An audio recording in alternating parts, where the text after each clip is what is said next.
Hare Krishna, welcome everyone. Good to see you all. Tonight we're continuing with our study of Bhagavad Gita as it is by His Divine Grace, A.C. Bhaktivedanta Swami, Srila Prabhupada. Tonight we will continue with chapter 13 of Bhagavad Gita, and the title of the chapter is Nature, the Enjoyer, and Kindness. And tonight we will continue from verse 20 to the end of the chapter. And if you have any questions, any comments as we go, then please ask. So text number 20. Material nature and the living entities should be understood to be beginningless. Their transformations and the modes of matter are products of material nature.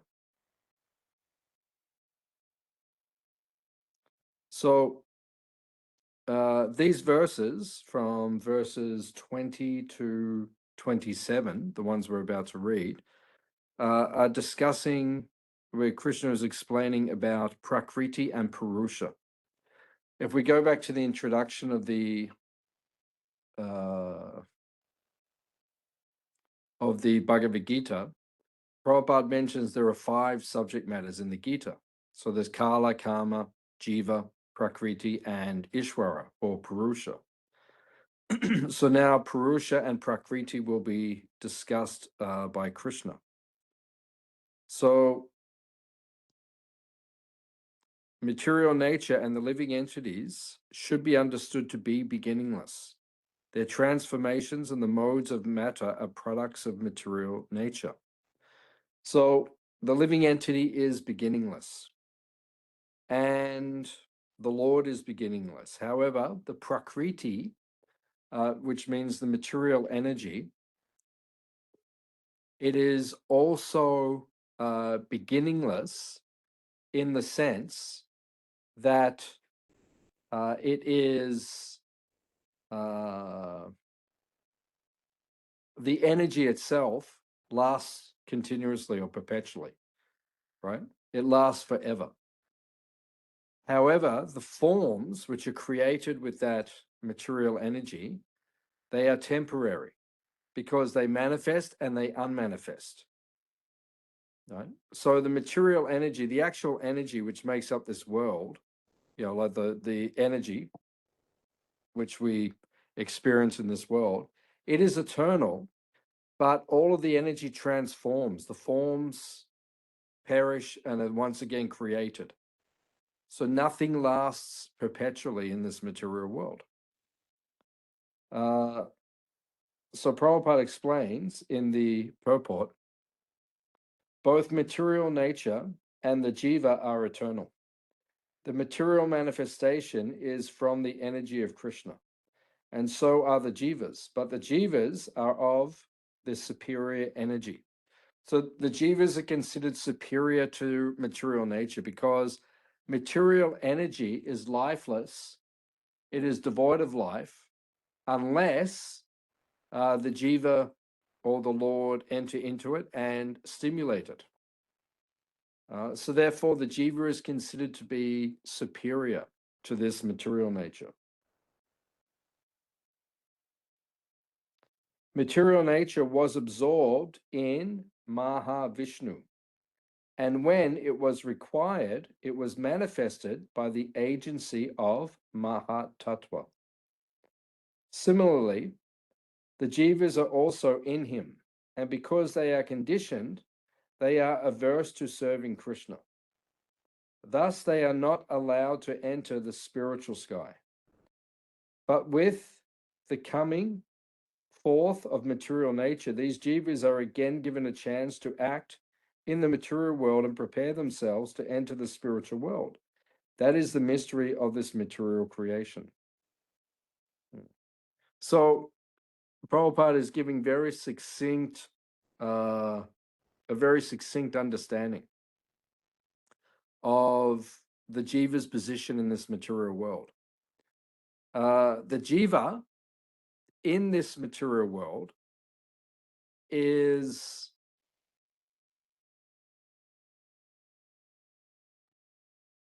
originally coming from Krishna. Originally, the jiva was in the spiritual world in Goloka, Vrindavan, or Vaikuntha with Krishna. And then, having misused their independence, they fall down and they come into this material world. So Prabhupada is giving a very clear explanation about reality and about this material existence. So all of us have been captured by this material energy. But then, as Prabhupada points out, we're given a chance again and again, lifetime after lifetime, to go back to Krishna. So when we become sincere and focused on returning to Krishna, then Krishna will facilitate. Man proposes, God disposes. Krishna will facilitate for all of us to return back to him when we are ready.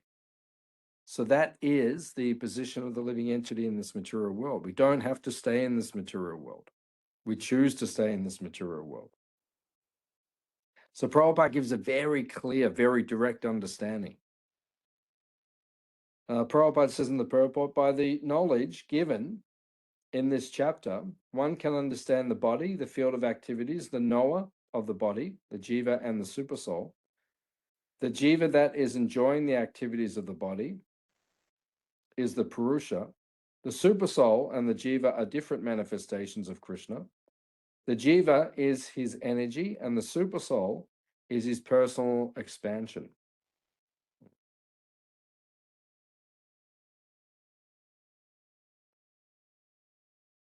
So,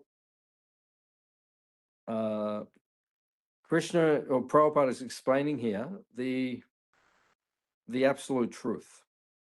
In the Bhagavatam, in the introduction, Prabhupada explains the Bhagavatam does not speak about God, it speaks about the absolute truth, right? There is more to the absolute truth than just the Lord, right? There is also the jivas, there is also the prakriti, his energy, there are his expansions, and all of this together makes up the absolute truth. So we have to understand things in this context. So this chapter is explaining jnana. This is the jnana yoga section of the Bhagavad Gita, where it explains knowledge, perfect knowledge of the absolute truth. And Prabhupada makes it even more clear. Therefore, Srila Prabhupada says, the purports are more important than the verses. Because without the purports, you cannot clearly understand the verses so easily. But because Prabhupada gives such a perfect understanding, we can understand the verses very easily, very clearly. So therefore, the purports must be studied, because Prabhupada is making it all very easy to understand, so that we are not confused and we have a perfect understanding of the absolute truth. Prabhupada then says the jiva is originally the spiritual part and parcel of Krishna, but due to his rebellious nature, he is conditioned within the material nature. It really does not matter how these jivas have come into contact with material nature.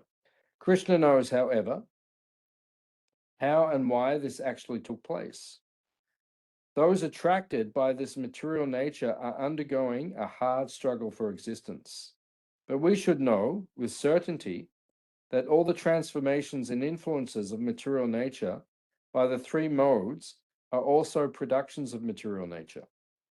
All transformations and variety in respect to jivas are due to the body.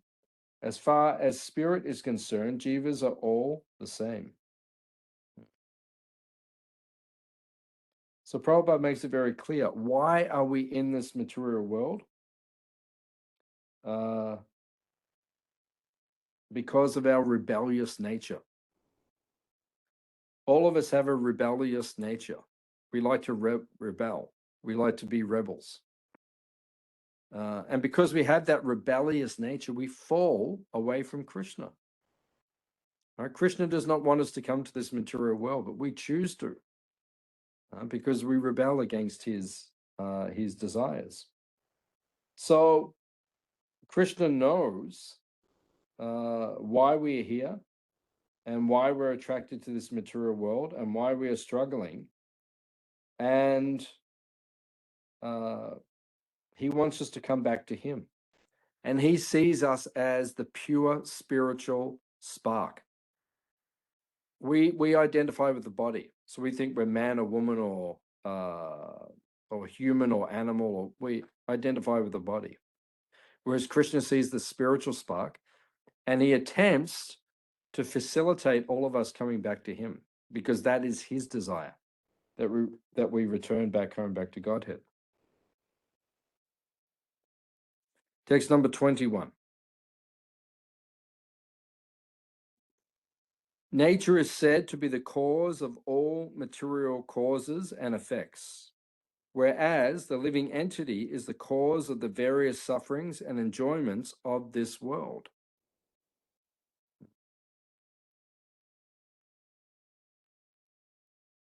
So Prabhupada says in the purport that the body is the effect of the senses.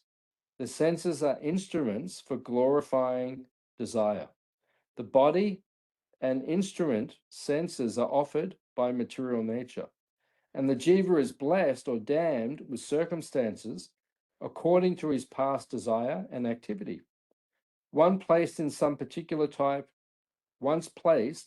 of body, he comes under the control of nature, because the body, being matter, acts according to the laws of nature.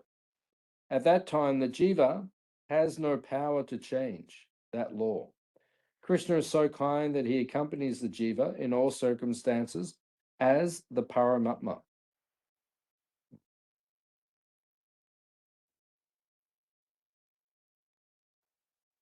So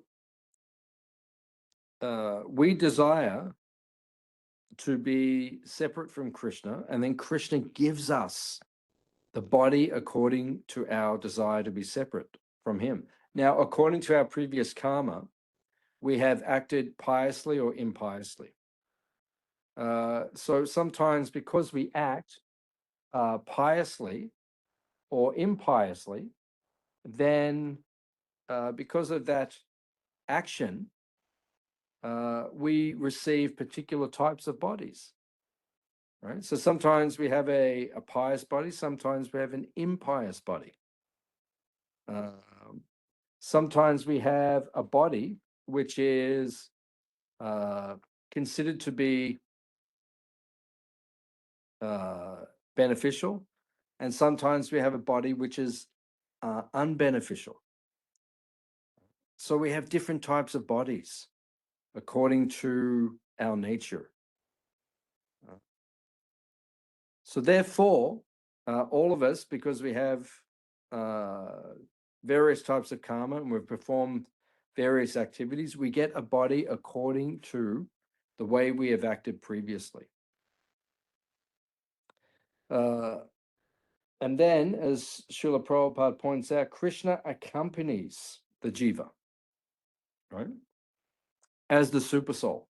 And as the Paramatma within our heart, he is constantly there, waiting for us to become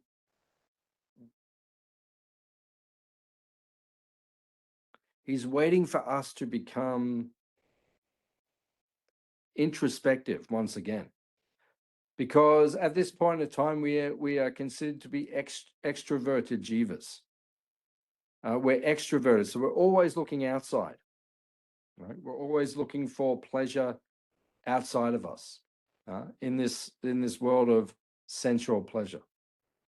But then occasionally some jivas become introspective and they look within. And at that point in time, the Supersoul Krishna, he gives us the opportunity to come back to him. So man proposes, God disposes, right? He is always accompanying us as the Supersoul. Prabhupada says in the purport that The different manifestations of the body and senses among the jivas are due to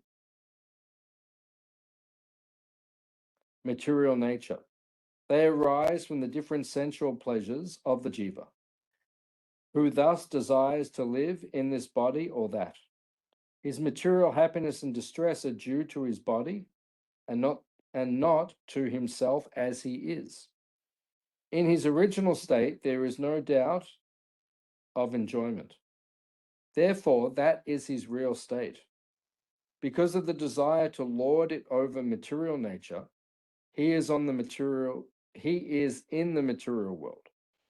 In the spiritual world, there is no such thing.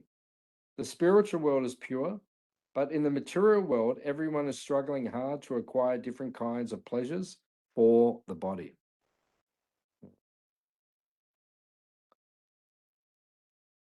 So we desire to enjoy separately from Krishna, and because of that, we leave the spiritual world. So it is a question of consciousness. Being in the spiritual world is a question of consciousness. When our consciousness is surrendered to Krishna, when we want to serve Krishna, right? And when we have that type of consciousness where we want to serve Krishna, then that allows us to go back into the spiritual world. But when we have the type of consciousness where we are rebellious towards Krishna and we want to forget him, then Krishna facilitates that. And the material energy covers us, and then we forget Krishna.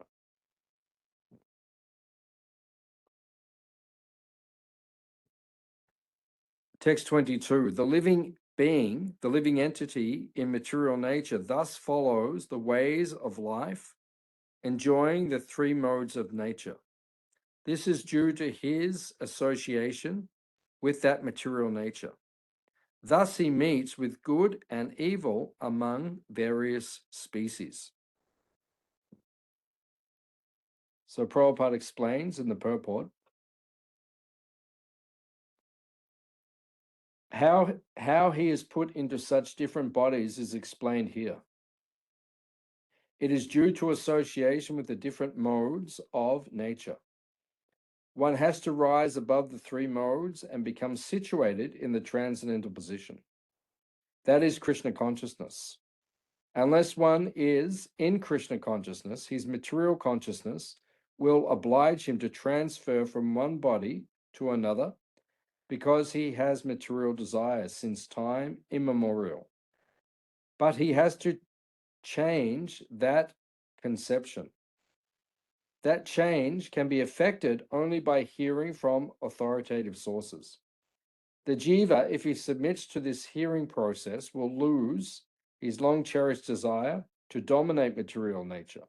And gradually and proportionately, as he reduces his long desire to dominate, he comes to enjoy spiritual happiness.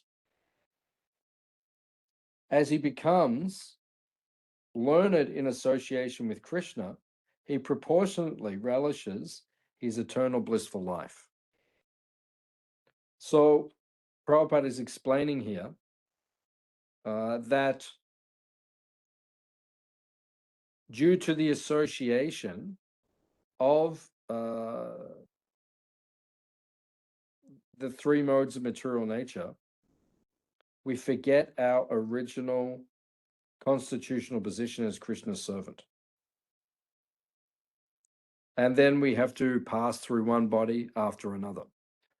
However, the process of purification is Shravanadi Jal, right? It is to hear and chant about Krishna. The more we hear about Krishna, the more we chant about Krishna, the more we transcend this material energy once and for all. Prabhupada then says, this verse is very important for an understanding of how the jivas transmigrate from one body to another. This change of body is due to his attachment to material existence. He is captivated by this false manifestation. Due to his desire to lord it over material nature, he is put into such undesirable circumstances. In all cases, the jiva thinks himself to be the master of his circumstances, yet he is under the influence of the material nature. So we forget who we actually are. And when we enter this world, we take up the mood of Purusha Bhav. In other words, we think that we are the Purusha, we are the enjoyer, we are the controller. Ishwaraham, aham bhogi, siddhoham, balavan sukhi. Krishna says in a few chapters from now that we think we are the Ishwara and the Bhogi, the controller and the enjoyer of this world. And when we have that consciousness, it becomes very difficult to transcend this material energy. So we have to overcome that consciousness, right, of thinking that we are the enjoyer separately from Krishna.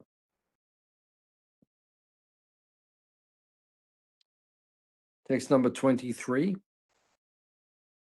Yet in this body there is another, a transcendental enjoyer, who is the Lord, the supreme proprietor, who exists as the overseer and permitter, and who knows, and who is known as the Supersoul.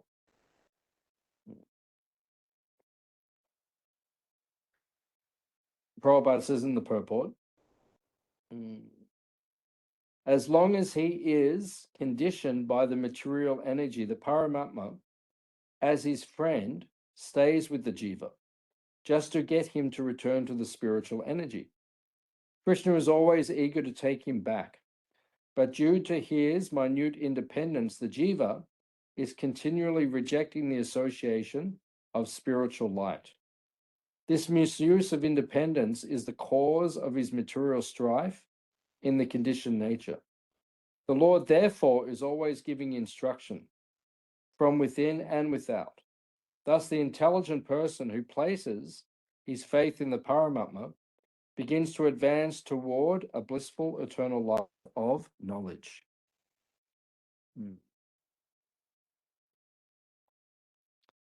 So Krishna wants us to return to him.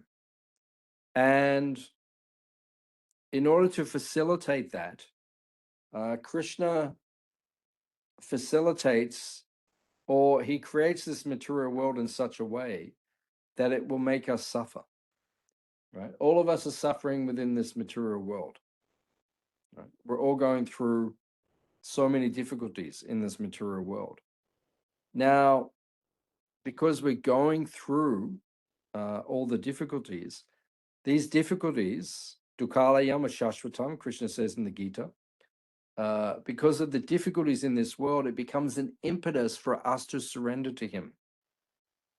So that is what we are aiming for. We're aiming to surrender to Krishna, right? Because ultimately we are Krishna's servants and we've forgotten Krishna. And just like when your children, when they are rebellious and they won't follow good advice, then we have to allow them to go and make their own mistakes and maybe suffer and go through difficulties so that eventually they can come back to Krishna. So that is the position of the living entity. So the super soul is always waiting to assist. Krishna is always there to assist. When he sees the jiva beginning to become frustrated with the suffering he experiences in this material world, he facilitates him and he brings him back. Prabhupada then says, the super soul is the representation of Krishna. He is different from the jiva. He is para, transcendental.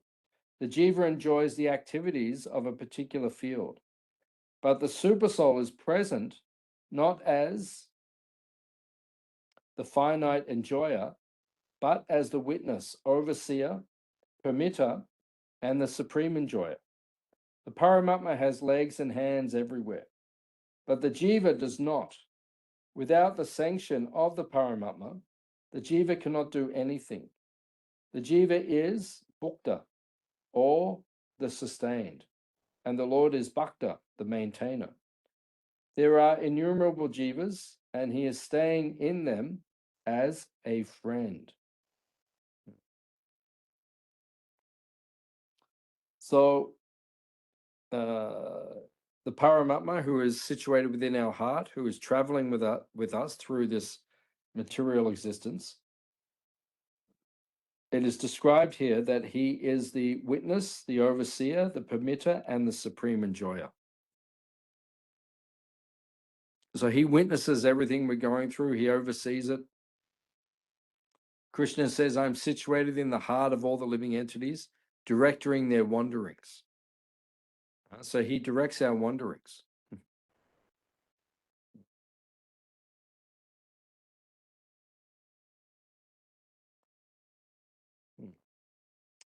Text number 24. One who understands this philosophy concerning material nature, the living entity, and the interaction of the modes of nature is sure to attain liberation. He will not take birth here again, regardless of his present position.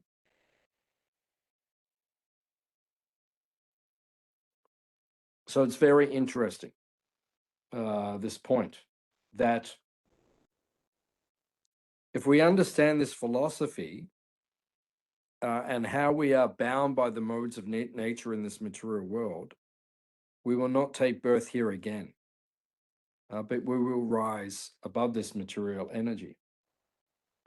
So Prabhupada explains in the purport that clear understanding of material nature, the supersoul, the jiva, and their interrelation makes one eligible to become liberated and turn to the spiritual atmosphere without being forced to return to this material nature.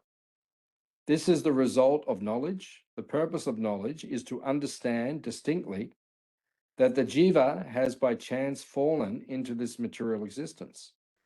By his personal endeavor, in association with sadhus and a guru, he has to understand his position and then revert to Krishna consciousness by understanding the Bhagavad Gita.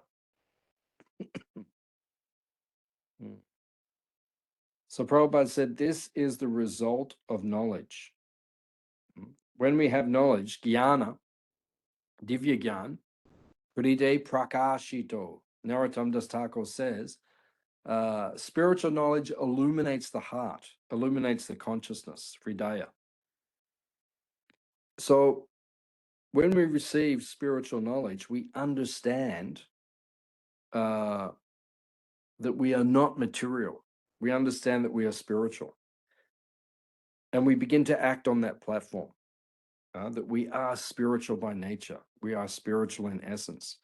And we begin to lessen our attachment to this world. Because at this point in time, we're very attached to this material world, this material energy. And the only way to become detached from this material energy, from this material world, is to cultivate Krishna consciousness, to develop spiritual knowledge of the difference between matter and spirit.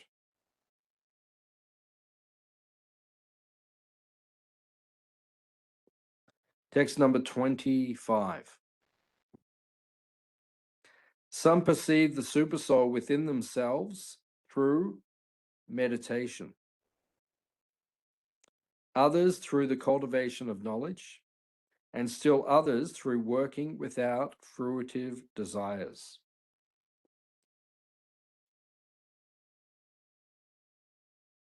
So Srila Prabhupada explains that only the devotees are best situated in spiritual understanding because they understand that beyond this material nature are the spiritual world and Krishna.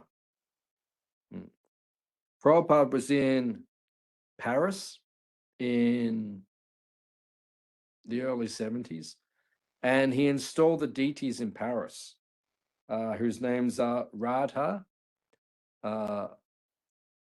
Parashishwara. So Prabhupada installed those deities with the assistance of his disciples.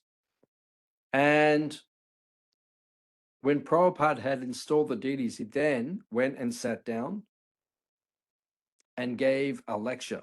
And Prabhupada said, he began the lecture by saying, there is another world. It is the spiritual world. So Prabhupada was again and again reminding us that we are spiritual by nature. We do not belong in this world of matter where we suffer. And cultivating spiritual knowledge means to distinguish or differentiate between matter and spirit. Because when we understand the difference between matter and spirit, then we detach ourselves from this material energy and we become focused on cultivating Krishna consciousness. Prabhupada then says, the conditioned souls can be divided into two classes as far as self-realization is concerned. Those who are atheists, agnostics, and skeptics are beyond the sense of spiritual understanding. But others who are faithful in their understanding of spiritual life are called introspective devotees, philosophers, and unattached workers. Monists are also atheists and agnostics. There are others who cultivate the Hatha Yoga system and who try to satisfy Krishna by childish activities.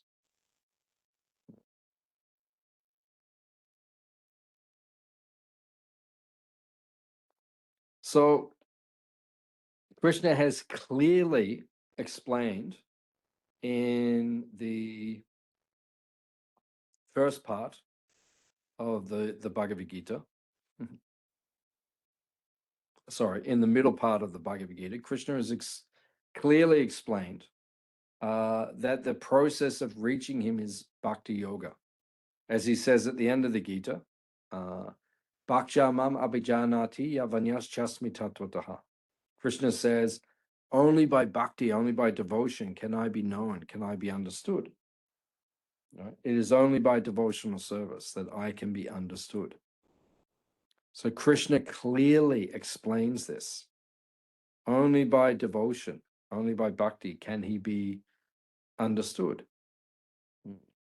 So other paths are mentioned. Krishna mentions other paths within the Bhagavad Gita, but he does not recommend them or emphasize them or try to encourage us to practice these other paths. Right? The only path that Krishna truly emphasizes in the Bhagavad Gita is the path of Bhakti Yoga. So as devotees, we focus on the path of Bhakti Yoga. Right? And all the spiritual knowledge which we study supports us in becoming detached from this world so we can fully engage in devotional service or Bhakti Yoga. Text number 26. Again, there are those who, although not conversant in spiritual knowledge, begin to worship the Supreme Person upon hearing about him from others. Because of their tendency to hear from authorities, they also transcend the path of birth and death. It's a very nice verse. Prabhupada says, Lord Chaitanya, who preached Krishna consciousness in the modern world, gave great stress to hearing because if the common man simply hears from authoritative sources, he can progress, especially if he hears the transcendental vibration of Hare Krishna. The worship of the Supreme Lord will then undoubtedly take place. One should learn to become the servant of those who are in knowledge of Krishna. If one is fortunate enough to take shelter of a pure devotee, hear from him, and follow in his footsteps,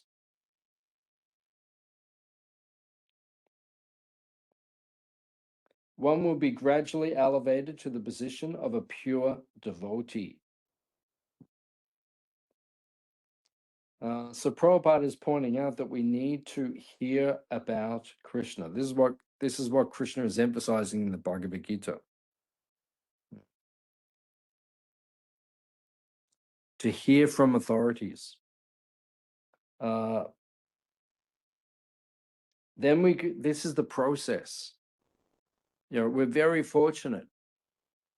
Brahmanda Brahmite, Kona Bhagyavana Jeev, Guru Krishna Prasade Pai, Bhakti Lata Beach. We're very fortunate if we become connected to the devotees. All right, this is our great good fortune if we become connected to the devotees. Because when you associate with the devotees, you then get the opportunity to hear and chant about Krishna. And that is the means of deliverance from this cycle of birth and death. Prabhupada then says, this verse is particularly applicable to modern society because in modern society, there is practically no education in spiritual matters. Some people may appear to be atheistic or agnostic or philosophical, but actually there is no knowledge of philosophy. As for the common man, if he is a good soul, then there is a chance for advancement by hearing. Lord Chaitanya has said that in this age, no one needs to change his position, but one should give up the endeavor to understand the absolute truth by speculative reasoning. So Lord Chaitanya is emphasizing that we give up our attachments to karma and gyan. As Rupa Goswami, who was taught by Lord Chaitanya, has written, Anyabilashita shunyam jnana kamadyanavritam anukuyena krishnanushilanam bhakti uttama. Bhakti or devotion to Krishna must be devoid of karma and jnana. Right? The desire for fruitive activity or the desire for mental speculation. We need to give these things up so that we can cultivate bhakti purely. Otherwise, we can't become pure devotees. Right? We will not become a pure devotee. So that is the system. The system is we need to cultivate spiritual knowledge. Text number 27. O chief of the Bharatas, know that whatever you see in existence, both the moving and the non-moving, is only a combination of the field of activities and the knower of the field.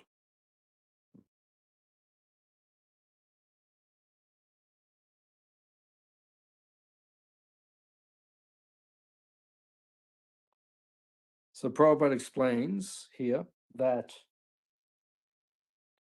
both material nature and the jiva were existing before the creation. Whatever is created is but a combination of the jiva and material nature.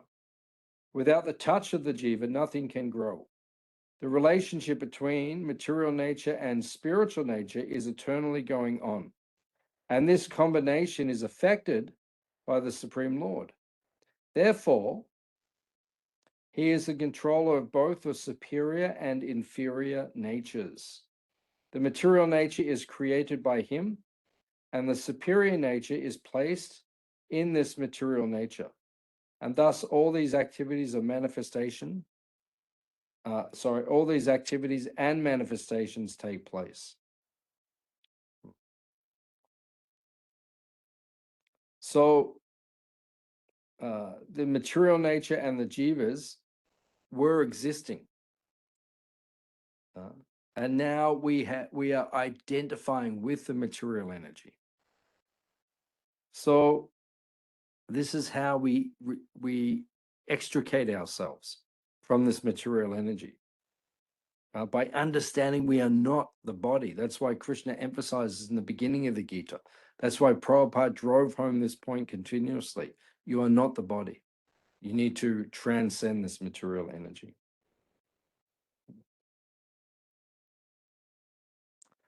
One who sees the supersoul accompanying the individual soul in all bodies, and who understands that neither the soul nor the supersoul within the destructible body is ever destroyed, actually sees. So then it says, anyone who by good association can see the body, the proprietor of the body, or jiva, and the friend of the jiva is actually in knowledge. Unless one has the association of a real knower of spiritual subjects, one cannot see these three things. Those who do not have such association are ignorant. They simply see the body, and they think that when the body is destroyed, everything is finished. But actually, it is not so. After the destruction of the body, both the soul and the supersoul exist, and they go on eternally. One who can see in this way can actually see what is happening. So that is Krishna's emphasis within the Bhagavad Gita, that we learn to understand that the body is temporary and the soul is eternal. That is true knowledge. And one who sees like this does not become distracted or affected by this material world. Krishna clearly explains this in the very beginning of the Bhagavad Gita.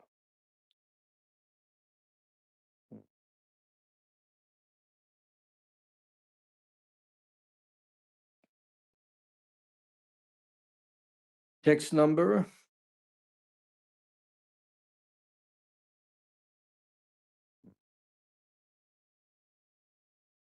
Text number 29. One who sees the supersoul equally present everywhere in every living being does not degrade himself by his mind. Thus he approaches the transcendental destination.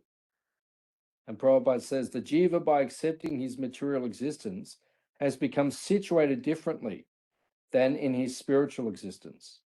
But if one understands that Paramatma is situated everywhere, he does not degrade himself by a destructive mentality, and he gradually advances to the spiritual world. The mind is generally addicted to sense-gratifying processes. But when the mind turns to the supersoul, one becomes advanced in spiritual understanding.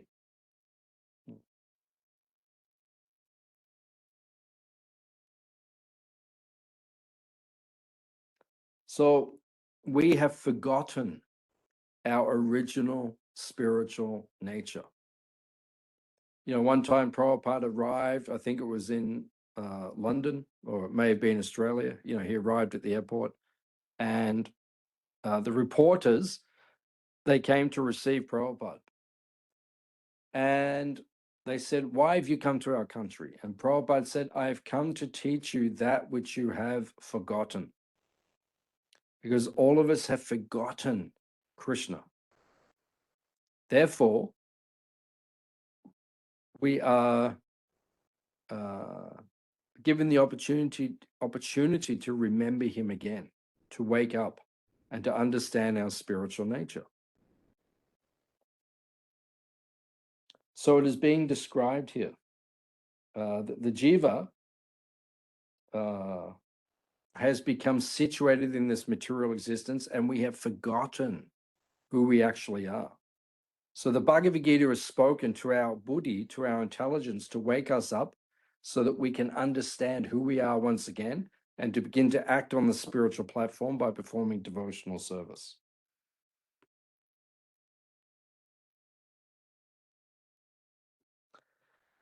One who can see that all activities are performed by the body, who is created of material nature, and sees that the self does nothing, actually sees.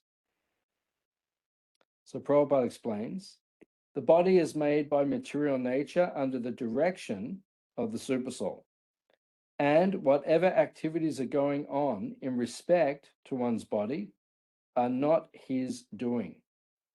Whatever one is supposed to do, either for happiness or for distress, one is forced to do because of the bodily constitution. The self, however, is outside all these bodily activities. This body is given according to one's past desires. The body is a machine designed by the Supreme Lord to fulfill desires. Because of desires, one is put into difficult circumstances to suffer or enjoy. This transcendental vision of the jiva, when developed, makes one separate from bodily activities. One who has such a vision is an actual seer. So what keeps us in the material world? It is desire. We desire to forget God. We desire to forget Krishna. And that's why we are in the material world. But when we come to the platform of wanting to reestablish our lost relationship with Krishna and remember him again, then that desire, that spiritual desire, will be facilitated by Krishna. And we will get the opportunity to come back to him once again.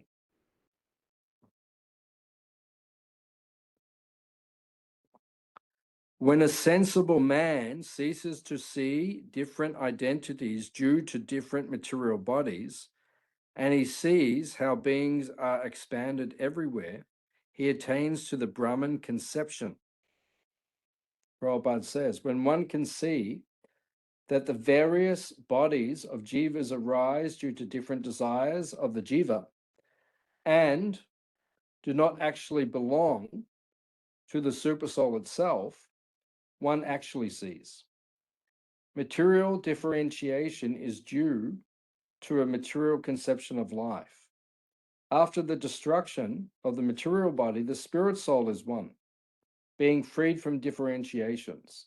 One becomes purified in his consciousness and able to develop Krishna consciousness in his spiritual identity. How he then sees things will be explained in the next verse.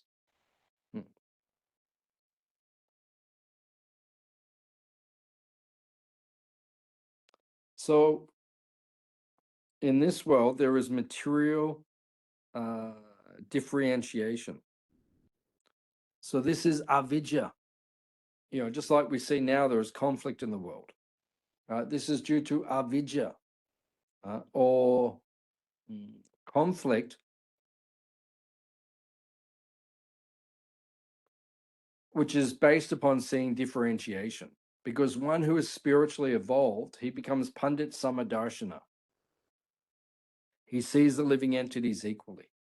And because he sees the living entities equally, he doesn't differentiate, and he doesn't fall down.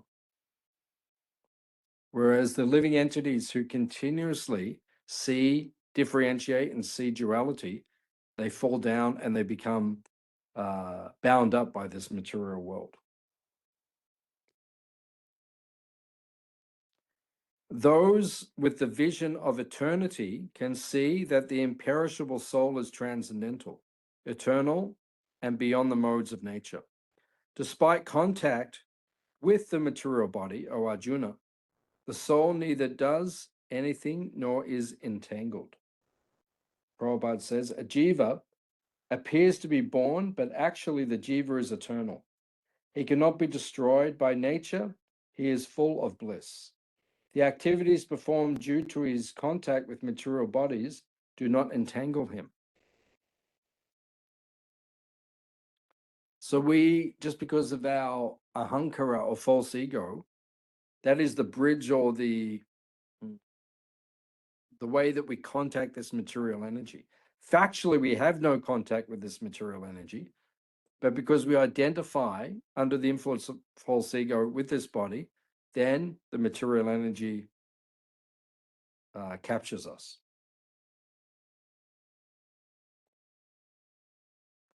The sky, due to its subtle nature, does not mix with anything, although it is all-pervading. Similarly, the soul situated in Brahman, vision, does not mix with the body, though situated in that body.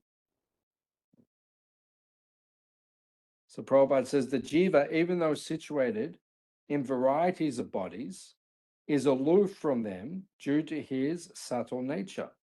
Therefore, it is impossible to see with material eyes how the jiva is in contact with his body and how he is out of it after the destruction of the body. No one in science can ascertain this.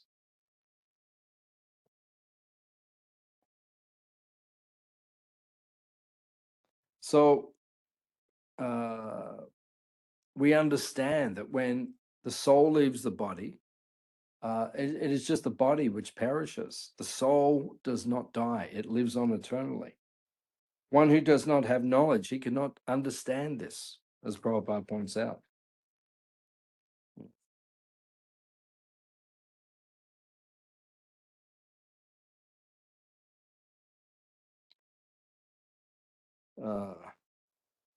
O son of Bharata, as the sun alone illuminates all this universe, so does the living entity, one within the body, illuminate the entire body by consciousness.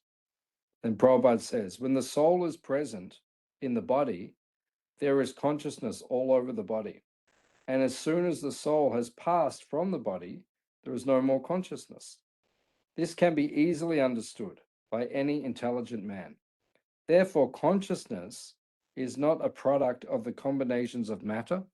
It is the symptom of the jiva. The consciousness of the jiva is not supreme, but the supersoul is conscious of all bodies. That is the difference.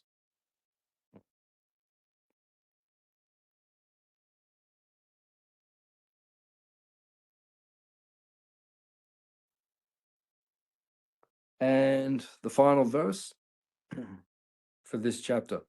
Those who see with eyes of knowledge the difference between the body and the knower of the body, and can also understand the process of liberation from bondage in material nature, attain to the supreme goal.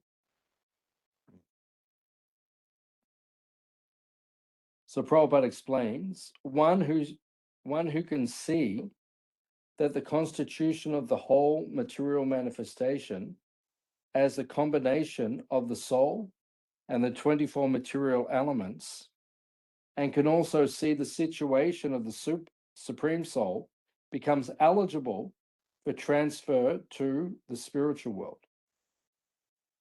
These things are meant for contemplation and realization, and one should have a complete understanding of this chapter with the help of the Guru.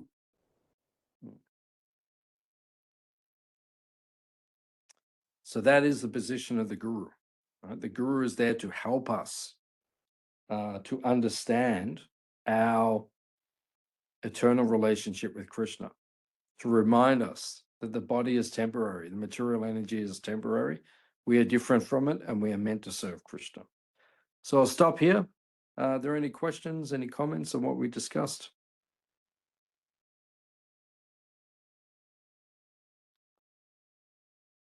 Okay, thank you for coming. We'll see you next week. Srila Prabhupada Ki Jai. Hare Krishna.